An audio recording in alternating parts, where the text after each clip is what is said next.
how to check someone's location using Google Maps. This feature is super useful for tracking friends and family. Let's get started. First, open the Google Maps on your smartphone and make sure you're logged into your Google account. To check someone's location, they need to share their location with you first. Tap on your profile picture and select location sharing. If the person hasn't shared their location with you yet, you can invite them. Tap on share location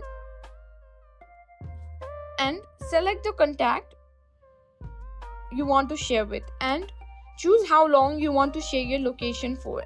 Tap share to send the invitation. Now the person you receive or the person you invited will receive a notification to share their location. Once they accept, you'll be able to share their location in real time. And that's it. Now you know how to check someone's location on Google Maps. It's a great way to keep track of your loved ones and ensure their safety. If you found this tutorial helpful, don't forget to like, share and subscribe to our channel.